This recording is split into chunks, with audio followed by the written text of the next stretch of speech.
Setelah saya jadi kiai dan penelitian, saya itu berkali-kali didatangi dokter, tentara, juga polisi. Mereka sering bilang gini, Gus saya ini dokter negeri. Saya ke NTT, ke Papua, karena saya muslim, berkebutuhan Islam, maka dibikinkan musola, dibikinkan masjid. Kalau kiai tidak bisa, bikin sendiri urunan mau narik siapa. Mau narik tarikan di jalan yang mau nyumbang siapa. Tapi kalau kebutuhan negara, karena tugas negara, ya difasilitasi negara dan tidak dianggap misionaris karena negara. Begitu juga di beberapa negara yang non muslim kayak di Argentina, di Venezuela itu ada masjid, ada kajian Islam ya karena duta besar dan itu aparat negara. Disinilah kearifan para ulama berkoalisi dengan umarok dengan makna yang positif bahwa agama ini harus ditopang umarok, sistem negara. Tentu di situ ada tentara, ada polisi, ada macam-macam. Kita sebagai kiai juga nggak berdaya di depan para bandar narkoba apa-apa kalau nggak ada BNN. Kita mau apa dengan korupsi kalau nggak ada KPK. Sehingga kearifan para guru-guru kita, mulai Mbah Maimun, bapak saya sendiri, NU, Muhammadiyah, semua ormas-ormas Islam itu pasti maulah kerjasama. Karena kita siapa ya? Kalau ndak kerjasama. Dan di antara pesan Rasulullah SAW adalah yaduwahi ma'al jamaah. Jadi apa ya, kebersamaan itu sudah berkah. Fa inna yadawahi ma'al jamaah. Jadi berkah. Lalu kenapa saya kalau ngaji bawa kitab? Ini agak sebetulnya itu lazim. Lazim itu suatu yang harus. Tapi karena kelamaan mubaligh itu tidak pakai kitab. Seakan-akan bawa kitab itu yang aneh. Sebenarnya aneh mereka. Karena begini logika simpelnya ya. Umat Nabi ini berhak dapat apa coba? Berhak dapat warisan yang paling luhur, paling hebat, paling jernih. Apa itu Quran dan hadis? Pertanyaannya, siapa yang paling punya hak otoritatif untuk menerangkan Quran hadis? Ulama. Ulama yang mana? Ya yang kapabel, yang sudah diakui dunia kayak Imam Ghazali, Imam Bukhari, Imam Syafi'i. Artinya kalau kita tidak pakai materi itu ulama mendapat pikiran kita, bukan mendapat pikiran mereka. Saya ulang lagi, kalau kita tidak pakai materi yang otentik, yang orisinil, umat ini mendapat pikiran kita, bukan pikiran mereka. Maka saya berusaha supaya teman-teman atau semua umat Islam dapat pikiran-pikirannya Imam Ghazali, pikiran-pikiran Imam Bukhari, pikiran-pikiran Abul Qasim Al-Junaidi, kejernian-kejernian Abu Yazid Al-Bustami. Kejernian itu diantaranya adalah misalnya makalah yang menurut saya itu makalah yang super. Jadi untuk ngadepi krisis karena COVID atau karena apalah. Itu lama dulu sederhana sekali. Beliau-beliau punya rumus yang mungkin jarang didengungkan orang, tapi saya akan kampanye rumus ini. Al-istighna, hakikatul istighna, itu adalah al-istighna anis syai' labihi. Jadi pemenuhan kebutuhan yang sebenarnya adalah kita berusaha menghindari sebanyak mungkin kebutuhan yang sekunder, yang enggak penting. Bukan memenuhi semua yang kita inginkan. Jadi misalnya begini ya, kalau kita lapar, itu keinginan kita itu makan enak apa asal makan? Tentu jawabannya asal makan yang sehat. Tapi kalau nuruti nafsu kita, makannya yang enak, teman makan ya enak. Terus di warung yang favorit. Ini kan satu kebodohan. Kenapa untuk makan saja butuh definisi sekian banyak? Yang kita harus kecewa, warung favoritnya bisa sudah tutup. Atau kita ke sana harus macet. Ribet. Yang benar-benar arif dan bijaksana itu adalah al-istighna anisya. Sesuatu yang tidak mendesak itu jangan jadikan kebutuhan. Sehingga kalau kita puasa misalnya, semua makanan itu enak karena kita sangat lapar. Sehingga Abul Qasim Al-Junaidi ketika ditanya, ma'idamu to'am, lauk makanan itu apa? Jawabannya lucu, alju, lapar. Kalau kamu lapar ya semuanya enak. Ini sudah mulai hilang. Kita bilang makan enak itu ya sate, ya gulai, ya pizza yang kita senang. Akhirnya apa? Untuk nikmati nikmatnya Allah itu kita jadi ribet. Apalagi yang orang-orang fasik harus ditemani perempuan yang tidak halal misalnya, atau harus ada ajudan, ribet. Nah pertanyaannya, orang yang ribet sama yang nggak ribet itu pinter mana? Pinter yang nggak ribet. Nah ini kearifan-kearifan yang mulai hilang. Lalu siapa yang bisa mewarisi itu? Ya ulama. Jadi ulama itu cara berpikir sebenarnya simple. Makanya mereka sering kalau tahajud itu. Di antara makalah Sayyidina Ali paling terkenal. dan yang menjadikan beliau punya derajat yang luar biasa itu adalah kafani izzan antakuna li robban wa kafani fakhron an akuna laka abdan. Ya Allah, saya ini sudah begitu mulia, begitu terhormat dan sangat-sangat terhormat karena yang menjadi Tuhan itu Engkau. Jadi rumus pertama itu karena menjadi Tuhan itu Engkau. Hanya Tuhan yang abadi, Tuhan yang pertama, hanya Tuhan yang al-awwal. Coba ya Allah, kalau saya ini punya Tuhan Fir'aun, punya Tuhan mati jadi tontonan lagi, itu kerennya di mana coba? Andaikan kita punya Tuhan Fir'aun, atau punya Tuhan yang asal usulnya manusia, apapun hebatnya manusia itu, kita punya Tuhan manusia itu. Tuhan yang lapar, yang kalau nggak makan mungkin pingsan, mungkin bisa kena COVID, nanti Tuhannya diisolasi. Kayak apa? Makanya ketika Tuhan Allah menyindir ketuhanan selain Allah itu, Allah hanya menyindir dengan kalimat sederhana, kana yakulanit to'am, yang kamu tuhankan itu masih makan. Artinya kalau nggak makan ya lemes. Jadi lama-lama ada orang gini, alhamdulillah tadi Tuhan mampir ke saya, kelihatannya lapar, setelah tak kasih makan sehat lagi. Susah nggak punya Tuhan yang seperti itu. Beda dengan Tuhan kita. Tuhan yang nggak butuh makan, nggak butuh minum, al-qayyum, zat yang berdiri sendiri tanpa butuh yang lain. Al-awwal, sebelum ada langit bumi sudah ada Tuhan kita yaitu Allah. Bandingkan dengan Tuhan-Tuhan yang dipertuhan yang lain, yang adanya setelah bumi, misalnya Fir'aun dan sebagainya. Sehingga Sayyidina Ali pertama jadi kebanggaan apa? Kafani izzan antakuna li robban. Saya ini keren betul, karena punya Tuhan yaitu Engkau. Tuhan yang lahul asma'ul husna, Tuhan yang semuanya punya kebaikan, punya keabadian, punya keagungan. Terus wa kafani fakhron an akuna laka abdan, dan saya bangga sekali karena saya menjadi hambamu. Kalau saya jadi hambanya Pak Rektor ribet kan? Sudah tak hormati ternyata nanti tidak rektor. Ya kan ribet kan? Terus pokoknya ribet. Jadi budaknya manusia itu ribet. Makanya ada seorang wali datang ke temannya yang jadi presiden atau jadi raja. Datang ke situ karena tidak punya uang, mau minta uang karena temannya raja. Setelah sampai sana ternyata temannya ini karena orang soleh pas berdoa, ya Allah saya minta ini, minta ini, minta ini. Terus si wali tadi pulang. Tanya, kenapa kamu pulang? Ternyata dia sama, masih minta-minta kayak saya. Jadi sederhana deh. Sama-sama minta kamu, minta zat yang kamu mintain katanya. Jadi dulu itu orang itu sebegitu dekat dengan Allah. Sehingga si raja ini terus ketemu wali tadi tanya, kenapa kamu menyepelekan saya padahal sekarang saya raja? Terus ditanya sama wali tadi, karena temannya, kalau kamu di padang pasir tidak bisa minum dan harus minum 1 gelas, dengan ongkos kamu harus mengasihkan semua kerajaan kamu demi minuman itu. Pilih mana, minuman apa tetap jadi raja? Ya saya milih bisa minum. Saya tidak raja tetap hidup, tapi kalau nggak minum mati. Bagaimana Anda bangga dengan satu kerajaan sing la yusawi kak samain, yang tidak sama dengan segelas air. Jadi artinya terus mereka melihat jadi raja itu ya biasa, jadi presiden biasa, jadi rektor biasa. Karena mereka biasa berlogika, hakikatul izzah itu ya taqarrub ila Allah, yang benar-benar terhormat itu ya dekat dengan Allah. Begitu seterusnya mereka bikin paradok-paradok yang aneh, tapi itu menjadi pelajaran. Bapak saya Ki Nur Salim itu senang baca anekdot Nasiruddin Koja.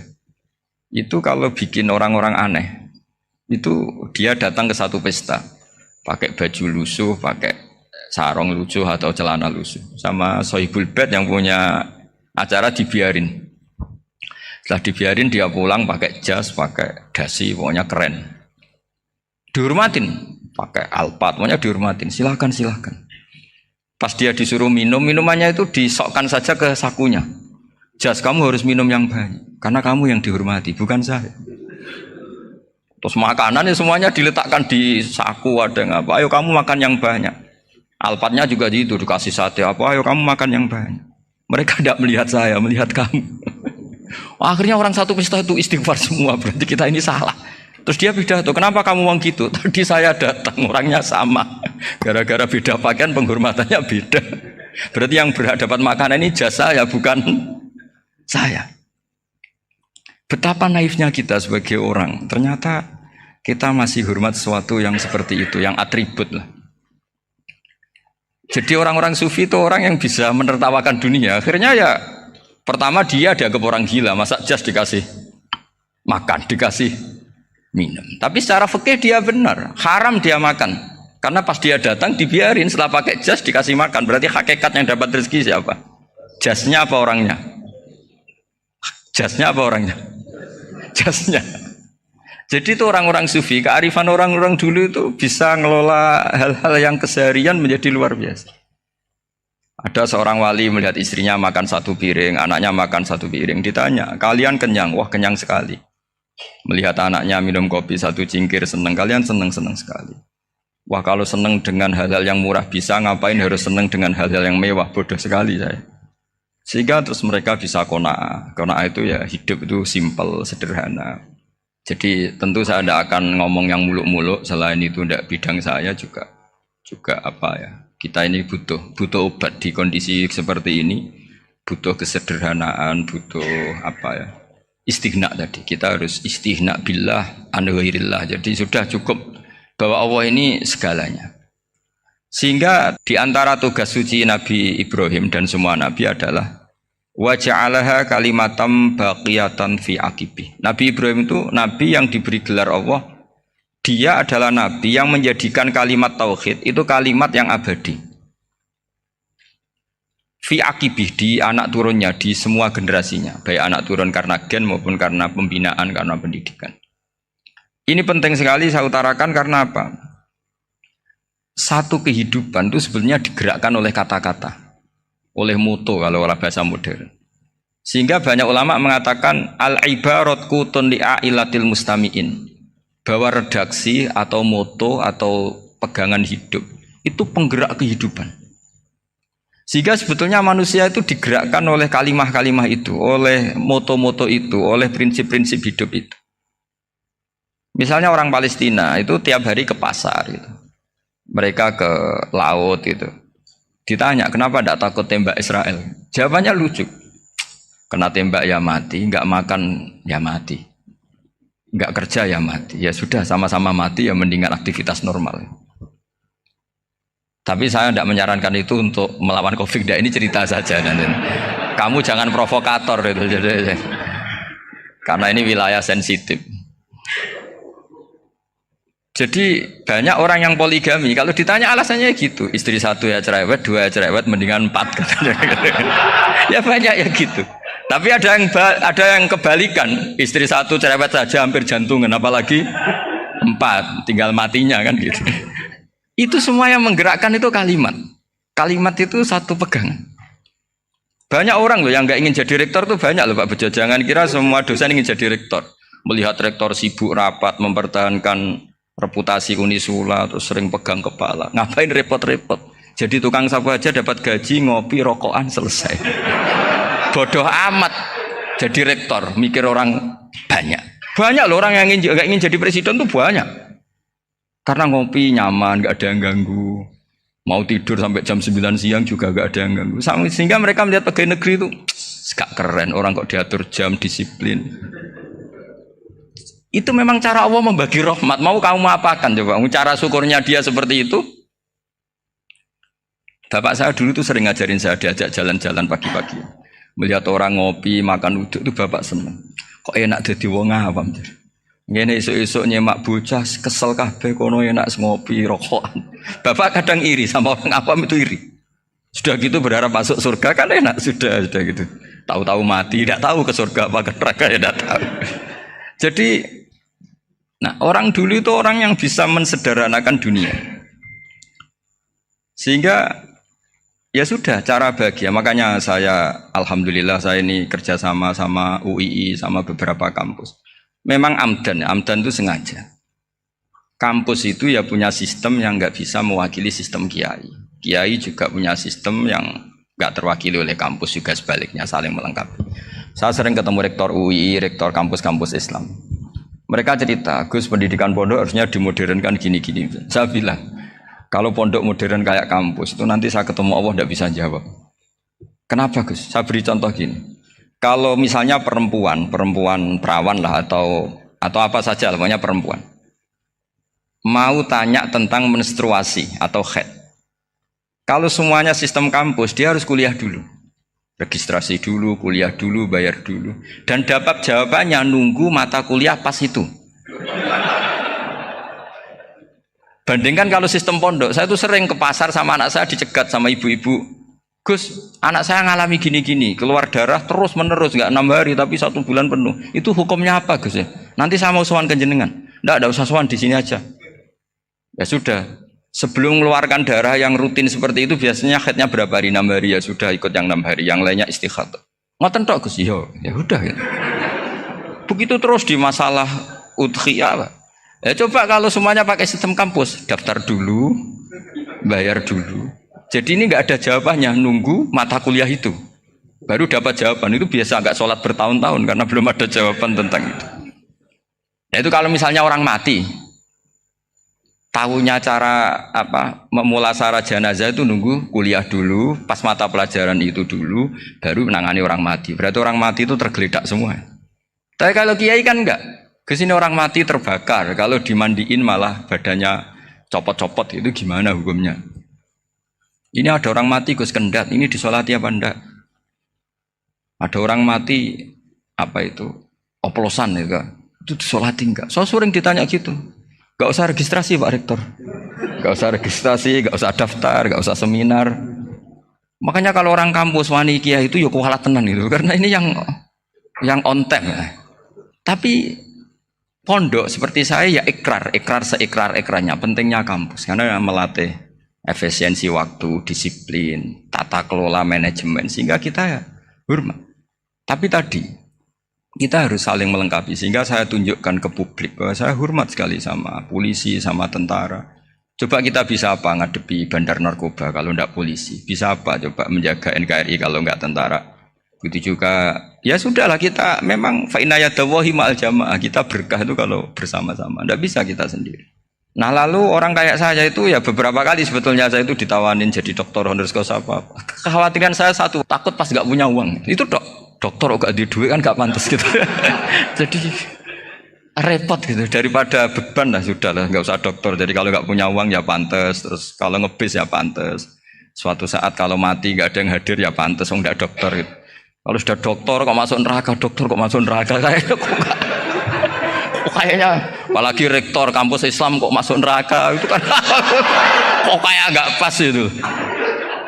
Misalnya rektor lah ditanya mungkar nakir, nggak bisa kan kayak gimana itu.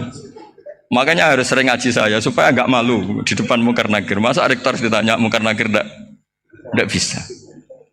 Harus berani bentak. Ini saya rektor loh Pak mungkar nakir masa. Kalau wali-wali dulu berani.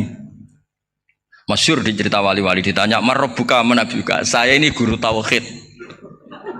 Kok kamu tanya marabbuka manabuka yang ngelotok? Kok kamu tidak pernah ngaji enak aja tanya. Jadi wali-wali itu ya rileks ngadepi mungkin. Saya yakin rileks wali di Bang Pak Rektor. Saya yakin itu. Karena wali itu lebih dekat Allah.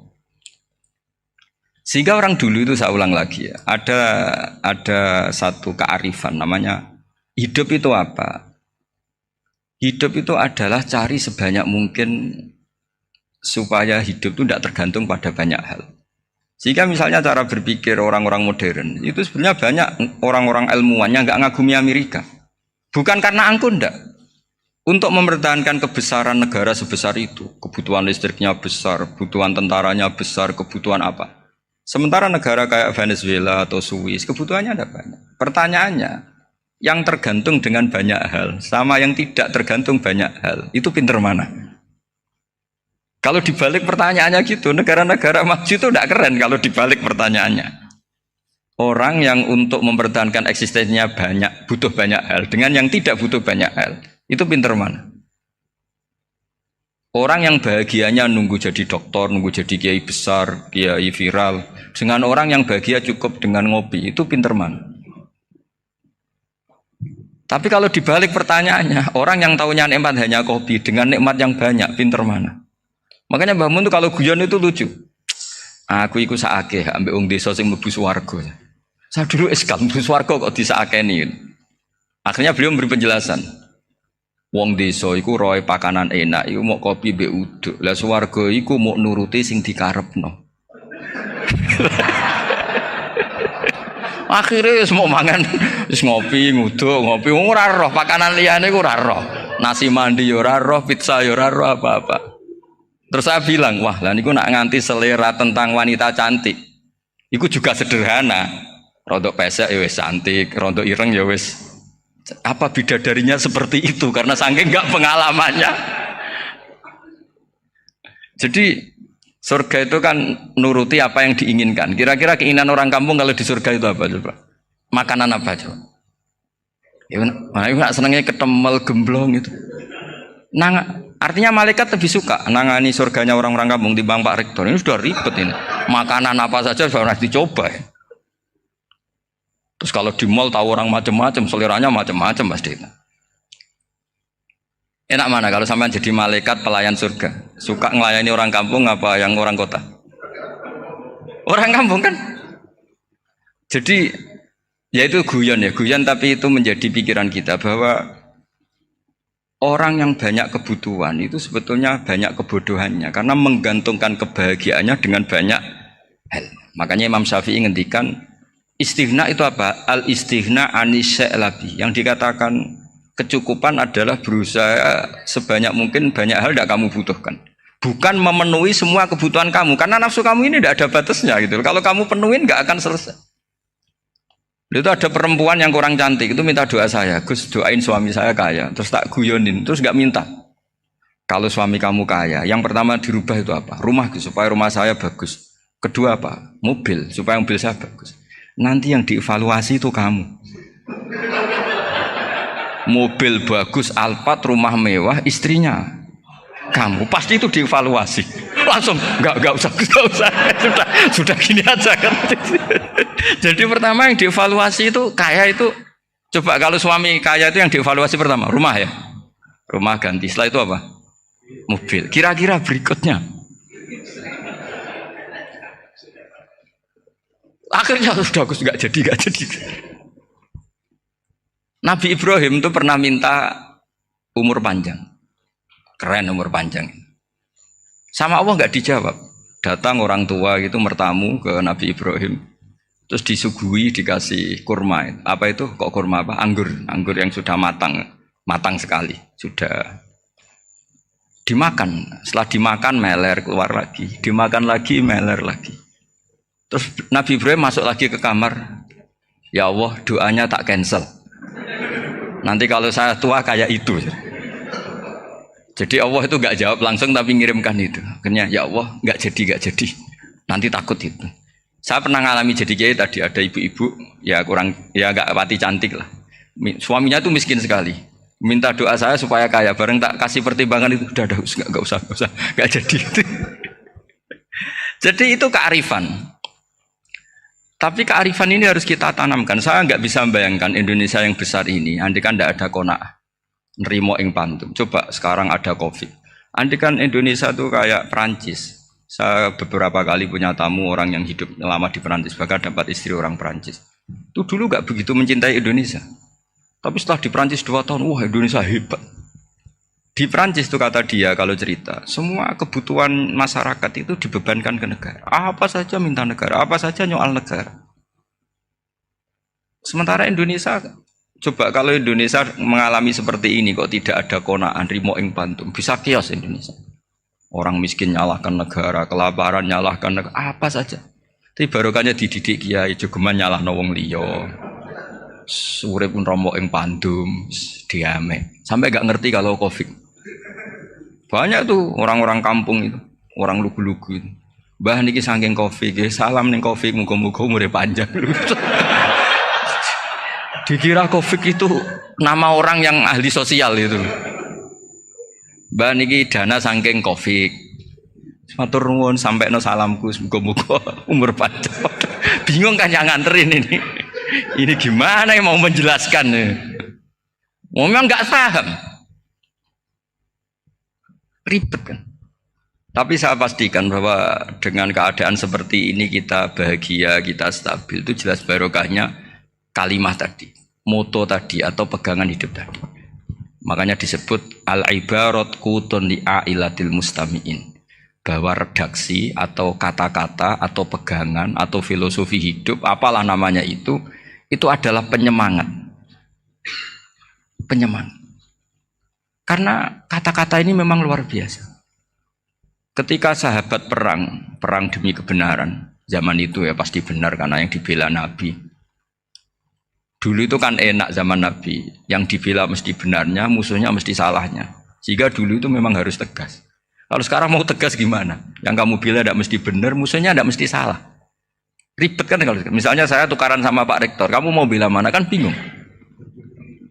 Saya tidak mesti benar, saya tidak Nabi. Pak Rektor apalagi nggak mesti benar lagi kan? Ribet kan?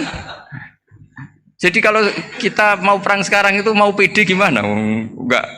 Makanya banyak ulama sekarang tuh mau tegas tuh gak berani karena ya banyak hal yang abu-abu lah wilayahnya, misalnya pilihan presiden atau pilihan bupati, pilihan menteri. Kamu mati-matian bela itu, yang kamu bela ada mesti benar, musuh kamu tidak mesti salah. Misalnya pilihan bupati, wah ini kabupaten ini baik kalau bupatinya ini, yang satu bilang ini, terus tim suksesnya kamu tanya, kamu yakin? Ya tidak juga. Lah kenapa semangat? Kan sahabotohnya paling alasannya ya itu aja, bukan yang lain. Beda dengan zaman Nabi, Nabinya mesti benar, Abu Jahalnya mesti salah. Kan enak aturan mainnya jelas. Singkat cerita dalam perang itu banyak sahabat yang ngalami luka, ngalami apa gitu. Kemudian curhat lah ke Nabi, ya Nabi gara-gara derekkan jenengan, ngikuti jenengan saya harus ngalami seperti ini, seperti ini. Ngiranya orang itu diapresiasi sama Allah keluarnya. Ternyata sama Allah gak diapresiasi. Malah diturunkan ayat intakunu ta'lamuna fa innahum ya'lamuna kama ta'lamun wa tarjuna minallah malah yarjun. Kalau kamu sakit karena perang, orang-orang kafir itu ya sakit. Itu saja berani padahal demi kekafiran. Wa tarjuna minallah malah yarjun. Padahal kamu punya nilai lebih yaitu berharap kepada Allah yang mereka tidak punya. Saya jadi kiai itu ya kadang mangkel.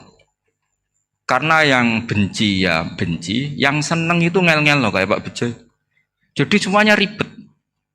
Nah iya, yang benci ya ganggu, yang seneng ya ganggu, tambah nemen. Seribet. Tapi kalau sudah ingat bandar narkoba, mereka berhadapan dengan polisi, kadang ditembak karena kesalahannya terlalu fatal. Antar persaingan mereka juga bisa tembak-tembakan karena merebut pasar narkoba. Itu saja mereka berani.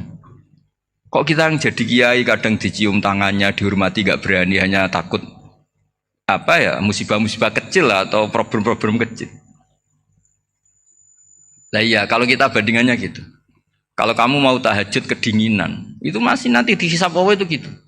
Maling ayam itu keluar malam-malam, hanya dapat ayam. Itu gak takut dingin. Ya gak takut digebuki masa. Kamu mau tahajud saja takut dingin. Makanya nanti hisabnya orang soleh itu nanti dijajarkan orang dolim. Terus diperbandingkan. Wah itu habis kamu kalau itu. Jadi misalnya Unisula mau rapat, tapi ini malam, kalau malam dingin nanti sama masuk angin. Wah anak-anak pang di perapatan aja berani kamu. Kalau sudah perbandingannya gitu tuh ribet kita nanti. Makanya itu kalimat itu moto atau filosofi hidup. Sehingga diulang lagi nasihat itu. Iyam saskum korhun faqad masal qoma korhum mislu. Kalau kamu kena luka, orang-orang yang enggak benar juga akan kena luka. Itu aja berani demi ketidakbenaran. Masa kamu demi kebenaran enggak berani? Akhirnya orang itu, ya itu kalimat, itu heroik. Makanya kita ini penting ya, makanya tadi himne Unisula dimulai kalimat thayyibah. Karena kalimat ini yang menjaga kita kalimat ini. Misalnya tentang Tuhan. Kenapa orang Islam imannya kokoh seperti ini, termasuk yang sudah hidup di Amerika, di Australia, di mana-mana. Itu ya barokahnya ajaran atau barokahnya kalimah. Saya sebut kalimah saya pakai bahasa santri. Karena la ilaha illallah itu dalam tradisi santri disebut kalimatu haqqin alaiha nahya wa alaiha namut wa alaiha nub'ats. Ada yang riwayat wa biha nub'ats insyaallah taala minal aminin. Kenapa mereka di mana-mana meskipun sekolah di Amerika, di Australia, bahkan di Uni Soviet tetap mukmin? Itu barokahnya ajaran yang benar. Allah itu siapa? Tuhan. Tuhan itu sifat dasarnya apa? Awal. Dia harus wujud awal sebelum makhluk yang lain. Sehingga ketika ada negara yang maju, yang tertib, manajemennya tertib, masyarakatnya makmur, tapi punya Tuhan yang tidak seperti itu, tidak awal, itu sudah gak nyaman. Karena ndaklah keren Tuhan saya, karena Tuhan saya itu al-awwal, zat yang pertama. Tuhan saya keren lah, zat yang gak mati. Tuhan yang gak mati, yang gak pernah mengalami kematian. Sehingga tontonan atau yang dilihat kenikmatan-kenikmatan yang lain ini tidak mengubah dia pendirian tentang Tuhan. Karena mantapnya satu kalimat tadi bahwa Tuhan itu ya harus satu, harus awal, harus tidak mati, tidak rusak, tidak mengalami apa-apa yang membahayakan. Sehingga ketika ditawarin Tuhan yang lain meskipun menjanjikan secara finansial atau kemakmuran, mereka gak tertarik. Itu coba, itu barokahnya makmur apa barokahnya ajaran? Barokahnya ajaran, sering negara Islam itu kalah makmur dengan mereka, tapi barokahnya ajaran ini tetap apa? Tetap Islam. Makanya Nabi Ibrahim, Nabi yang sukses bikin waja'alaha kalimatam baqiyatan fi aqibi. Sehingga kita ini bekti sama orang tua misalnya, itu ya karena ajaran. Suwargamu itu karek wong tuamu. Nak wong tuamu ridho, Allah ridho. Nak ora ridho, Allah ora ridho. Ridho wa fi ridhol walidain wa sakhatu wa sukhtu wa fi sakhatil. Sehingga ketika ada orang tua yang agak brengsek gitu, anak-anak tetap hormat. Punya orang tua yang miskin, yang sudah miskin, tukang tombok nomor, banyak kan di kampung gitu. Ya tetap hormat. Coba kalau dari awal kita ngajari orang tua kamu hormati ya kalau baik, kalau tidak usah. Bisa geger Indonesia. Tapi barokahnya ajaran-ajaran itu Indonesia tertib karena ada ajaran. Nah ini di sini pesantren dan Unisula semua harus berkontribusi membuat ajaran yang benar itu adalah ciri utama Islam. Sehingga Islam ini dimulai dengan ajaran kalimatu haqqin alaiha nahya wa alaiha namut. Sehingga kita tenang seperti ini. Saya ini termasuk kiai yang tenang. Meskipun kata orang banyak saya ini kiai besar, tapi termasuk kiai yang paling tenang. Termasuk yang paling tenang. Karena saya ini pakai mazhab orang-orang hebat. Saya berkali-kali cerita, orang kayak Imam Syafi'i itu orang yang luar biasa. Saya berkali-kali cerita, orang yang tadi nyium tangan kamu ya Imam Syafi'i, di belakang tuh ngerasani kamu, menghujat kamu. Jawabannya enak saja. Berarti saya alhamdulillah orang yang wibawa. Buktinya di depan saya nggak berani. Jadi enteng saja. Diceritain sebagian kampung, sebagian separuh dari warga kamu itu nggak suka kamu. Ya bagus lah nggak suka saya, nggak akan utang duit saya. Di mana-mana orang utang tuh karena teman dekat. Kalau nggak seneng pasti minimal nggak utang, nggak pinjam mobil, nggak pinjam apa. Berkah mana yang seneng sama yang gede? Jadi dianggap enteng saja. Semua yang dialamin dianggap enteng saja. Misalnya punya istri pemarah, ya baguslah marahin suami. Kalau marahin tonggo malah ribet. Jadi kamu harus terima kasih kalau dimarahin istri. Baguslah marahin saya mah, kalau marahin tonggo ribet. Jadi enteng saja. Tapi kita sekarang tuh karena nafsu ya, sehingga menghadapi hidup ini ribet. Ulama dulu kalau mau mati itu senengnya bukan main. Sudah lama saya ini ingin gak maksiat. Kayaknya gak maksiat paling efektif itu mati. Ya tidak apa-apa Gusti, kalau sebaiknya mati ya mati aja. Enteng saja. Jadi melihat kematian itu akhir dari segala keburukan atau potensi keburukan. Apapun baik kita sekarang, suatu saat mungkin kita gak baik. Yang bisa menghentikan ketidakbaikan atau potensi ketidakbaikan itu apa coba? Mati kan? Berarti mati itu mengerikan apa menyenangkan? Mesti kamu tidak berani menjawab. Meskipun secara ilmu kamu berani, tapi secara rasa agak berani kan? Saya ulang lagi ya. Yang bisa menghentikan keburukan atau potensi keburukan itu apa coba? Apa? Kematian. Berarti kematian itu menyenangkan atau menyusahkan? Apapun kamu tidak berani jawab karena kamu agak-agak duniawi itu kelihatannya. Tapi secara ilmu, kamu tahu kan kalau mati itu tidak buruk-buruk banget. Karena apa? Itu akhir dari segala keburukan. Sehingga Nabi ngajarkan kalimat itu begitu luar biasa. Allahumma ahyini maka natil hayatu khairan li wa tawaffani maka natil wafatu khairan li. Nabi melihat dunia itu begitu indah. Ya Allah, kalau saya ini hidup, anggap saja hidup ini ziyadatan li fi kulli khairin, menjadi modal saya menambah segala kebaikan.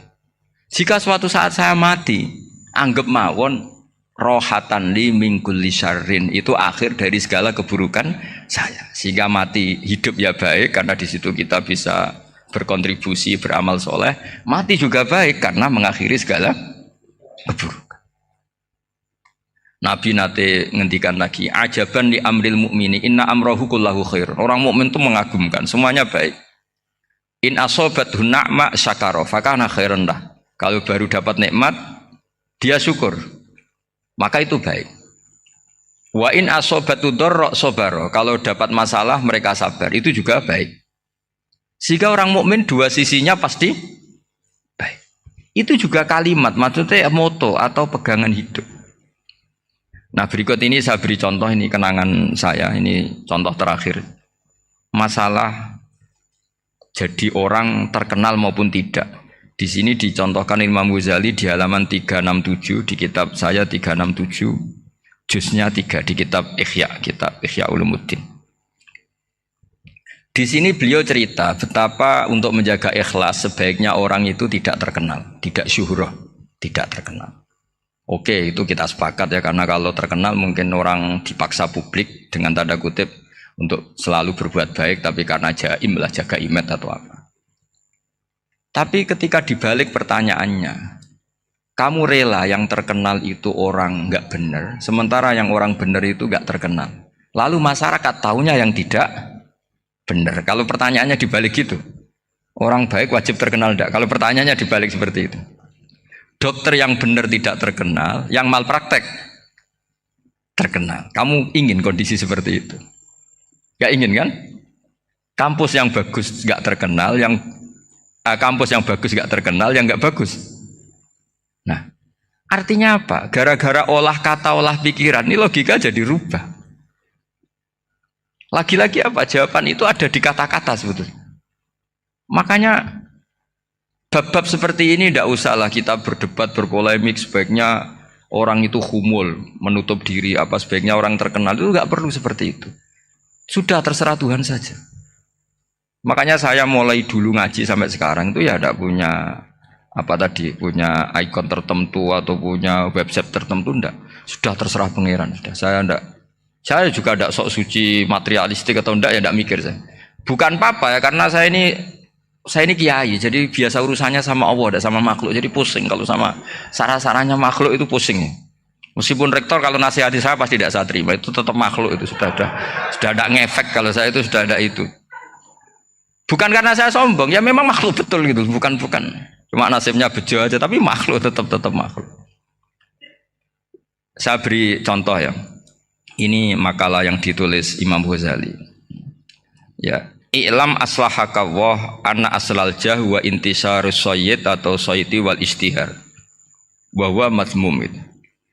Balil mahmudu al khumulu illa man syaharahu wa ta'ala linasri dini min ghairi takallufi talabi syuhrati minhu. Jadi kalau kamu ingin ibadah kamu selamat, ya kamu jangan terkenal.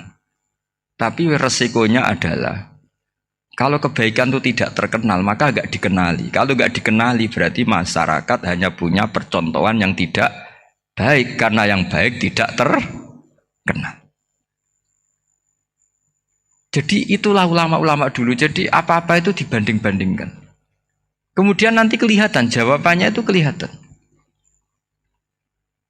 Jadi ulama dulu itu biasa ngarang misalnya afatun nikah, sisi negatifnya nikah.